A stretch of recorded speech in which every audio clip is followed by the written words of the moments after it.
ഞാൻ നിങ്ങൾക്ക് നിരവധി ഫാനുകൾ പരിചയപ്പെടുത്തിയിട്ടുണ്ട്. അതെല്ലാം തന്നെ BLDC ഫാനുകളുമായിരുന്നു, സീലിംഗ് ഫാനുകളുമായിരുന്നു. എന്നാൽ റൂഫ് ചൂടാകുന്ന അല്ലെങ്കിൽ ഭിത്തി ചൂടാകുന്ന ഒരു റൂമിൽ നമുക്ക് സീലിംഗ് ഫാനിനേക്കാൾ കൂടുതൽ ഫലപ്രദം അത് പെഡൽ സ്റ്റൈൽ ഫാനുകളായിരിക്കുമെന്നാണ് എൻ്റെ ഒരു അഭിപ്രായം.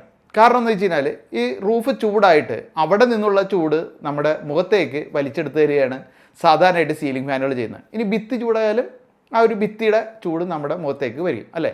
എന്നാൽ നമ്മളൊരു പെഡൽ സ്റ്റൈൽ ഫാനാണ് ഉപയോഗിക്കുന്നതെങ്കിൽ നമുക്ക് അത്തരം അധികം ആ ഒരു ചൂട് ഫീൽ ചെയ്യാറില്ല. ഇത് എൻ്റെ ഒരു അഭിപ്രായമാണ്, നിങ്ങളുടെ അഭിപ്രായം കൂടി പറയണം. അപ്പോൾ അങ്ങനെയാണ് എനിക്ക് തോന്നിയിട്ടുള്ളത്. പിന്നെ പെഡൽ സ്റ്റൈൽ ഫാൻ വയ്ക്കാൻ കുറച്ച് സ്ഥലം ആവശ്യമാണ് എന്ന് ഒരു പ്രശ്നമുണ്ട്. എന്നാൽ തന്നെ എനിക്ക് കുറച്ച് കൂടുതൽ ഇഷ്ടം തോന്നിയിട്ടുള്ളത് എപ്പോഴും പെഡൽ സ്റ്റൈൽ ഫാനുകളാണ്. അപ്പോൾ അത്തരത്തിൽ നമ്മൾ ഇന്ന് ഈ ഒരു വീഡിയോയിലൂടെ പരിചയപ്പെടുന്നത് ആറ്റംബർഗിൻ്റെ റെനേസ എന്ന് പറയുന്ന ഒരു BLDC പെഡൽ സ്റ്റൈൽ ഫാനാണ്. ജസ്റ്റ് അപ്പോൾ അൺബോക്സ് ചെയ്തിട്ടൊന്ന് പരിചയപ്പെട്ട് കളയാം. പാക്കേജ് തുറന്നാൽ ഇത്രയും സാധനങ്ങൾ കാണാം. വാറണ്ടി കാർഡ്, നല്ല ഹാർഡായ മെറ്റീരിയൽ കൊണ്ട് നിർമ്മിച്ചിരിക്കുന്ന ഇതിൻ്റെ ബേസ്, അതിന്മേൽ ഫാൻ ഉറപ്പിക്കാനുള്ള എക്സ്റ്റൻഷൻ പൈപ്പ്, പിന്നെ മോട്ടോർ യൂണിറ്റിന്മേൽ ഒരു സ്വിച്ചും ചെറിയ ഡിസ്പ്ലേയും ഉണ്ട്. പിന്നെ ഇതിൻ്റെ ലീഫ് കാണാം. ലീഫ് പ്ലാസ്റ്റിക് കൊണ്ടാണ്, മെറ്റലല്ല. അതിനെ കവർ ചെയ്യാനുള്ള മെറ്റൽ ഗ്രില്ലുകളും ഒരു റിമോട്ടും പാക്കേജിലുണ്ട്. ആറ്റംബർഗിൻ്റെ തന്നെ സീലിംഗ് ഫാനിനേക്കാൾ കൂടുതൽ കാറ്റ് ഇതിൽ നിന്ന് കിട്ടുന്നുണ്ടെന്നാണ് എനിക്ക് തോന്നിയിട്ടുള്ളത്. 1250 ഇതിൻ്റെ RPM പറയുന്നത്. പിന്നെ എയർ ഡെലിവറി എന്ന് പറയുന്നത് 75 cm ആണ്. ആറ്റംബർഗിൻ്റെ സീലിംഗ് ഫാനുകളോടൊപ്പം കാണുന്ന അതേ റിമോട്ട് തന്നെ ഇതിനുണ്ട്. 6 ലെവൽ സ്പീഡ് അഡ്ജസ്റ്റ് ഉണ്ട്. 1 മുതൽ 5 വരെ സ്പീഡ് കൂടാതെ ബൂസ്റ്റ് എന്ന ഹൈ സ്പീഡ് മോഡുണ്ട്. പിന്നെ ടൈമർ, ഓസിലേഷൻ, സ്ലീപ്പ് മോഡുകളും നമുക്ക് റിമോട്ടിൽ കാണാം. ഫാനിൽ ഇതുപോലെ ഒരു ചെറിയ ഡിസ്പ്ലേ ഉണ്ട്.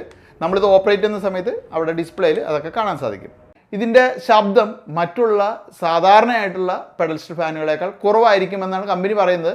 എന്തായാലും നമുക്കൊന്ന് ചെക്ക് ചെയ്ത് നോക്കാം. 1ാമത്തെ സ്പീഡ് തൊട്ട് 5ാമത്തെ സ്പീഡ് വരും. പിന്നെ ആ ബൂസ്റ്റ് ലെവൽ വിട്ടിട്ട് നമുക്ക് ചെക്ക് ചെയ്യാം.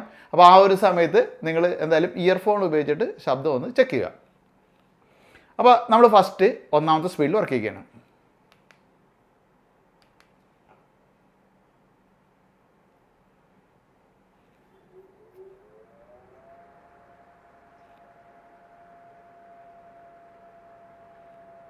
ഇനി നമ്മൾ 2ാമത്തെ സ്പീഡിലേക്ക് പോവുകയാണ്.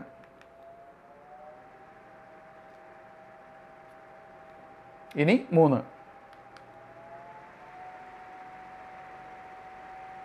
ഇനി 4, അടുത്തത് 5.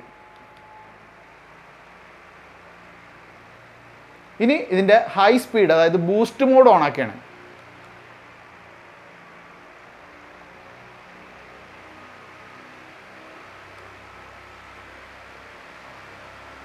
അപ്പോൾ നേരെ നമ്മൾ 1ാമത്തെ സ്പീഡിലേക്ക് പോകാൻ പോകാം കേട്ടോ.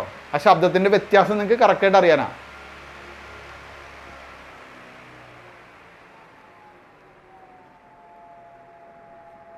ഓഫ് ചെയ്തു. അപ്പോൾ എങ്ങനെയുണ്ട് ഇതിൻ്റെ നോയ്സ് എന്ന് നിങ്ങൾക്ക് കൃത്യമായിട്ട് മനസ്സിലായിട്ടുണ്ടാവും. അത്രയും രീതിയിൽ ഞാനിവിടെ ചെക്ക് ചെയ്തിട്ടുണ്ട്.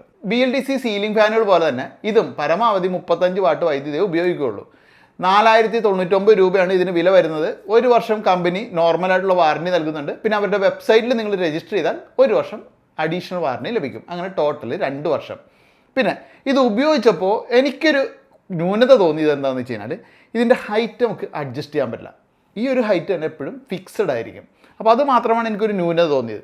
വേറെ ഉപയോഗിച്ചിട്ട് കുഴപ്പമൊന്നും തോന്നിയില്ല. അപ്പോൾ ഇത്തരത്തിലൊരു BLDC സീലിംഗ് ഫാൻ നിങ്ങൾ ആരെങ്കിലും ഉപയോഗിക്കുന്നുണ്ടെങ്കിൽ, അങ്ങനെ പറയാനുള്ളൊരു കാരണം എന്ന് വെച്ച് കഴിഞ്ഞാൽ ഇത് ഇറങ്ങിയിട്ട് കുറച്ച് നാളായി, ഈ അടുത്ത് ഇറങ്ങിയ ഒരു പ്രൊഡക്റ്റ് ഒന്നുമല്ല. പക്ഷെ നമ്മൾ ഇതുവരെ പരിചയപ്പെടുത്തിയത് മുഴുവനും സീലിംഗ് ഫാനുകളായിരുന്നു. അപ്പോൾ അതുകൊണ്ടാണ് ഞാനിവിടെ പെഡൽ സ്റ്റൈൽ ഫാൻ ഒരെണ്ണം പരിചയപ്പെടുത്തിയത്. അപ്പോൾ ഇതുപോലെ ഒരു ഫാൻ നിങ്ങൾ ഉപയോഗിക്കുന്നുണ്ടെങ്കിൽ നിങ്ങൾക്ക് അതിനെക്കുറിച്ചുള്ളൊരു ഫീഡ്ബാക്ക് വീഡിയോ താഴെ കമൻറ്റ് ആയിട്ട് ഇടുക. കാരണം ഇത് വാങ്ങാൻ ആഗ്രഹിക്കുന്നവർക്ക് അതെപ്പോഴും ഉപകാരപ്രദമായിരിക്കും. അപ്പോൾ നിങ്ങളുടെ അഭിപ്രായങ്ങൾ പോരട്ടെ. എന്തായാലും മറ്റൊരു വീഡിയോ നമുക്ക് വീണ്ടും കാണാം.